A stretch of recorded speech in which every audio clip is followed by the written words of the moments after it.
Tikoy Pergina di arag leader sa kuan. Pare, kagawad sa Putlungkam, leader ni Kapilya sa Luwer.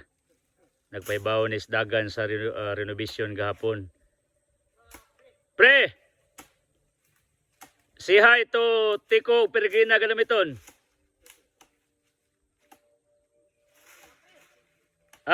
Muwa na rami. Isa.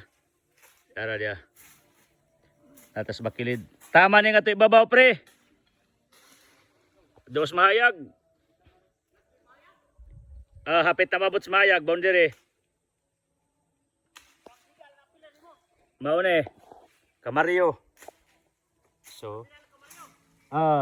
Apil na, karuding, ito ibabaw. Tunlops, kagawad sa Putlungkam. Arang Dasiga, Dias Lasang, Arita kay nag-update ni renovation sa coming Fiesta sa Senior San Roque, Luwer Cambaha. Ug karon nga di mauron ang kapilya bag-o sa Upper Cambaha, sponsored by Iloilo Equity Global with our financiers Tiko Pergina Galamiton. So tuwa sa speaker side to low oil naman.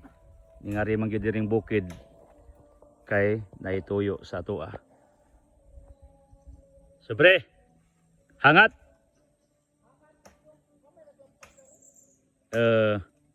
So mao ni siya.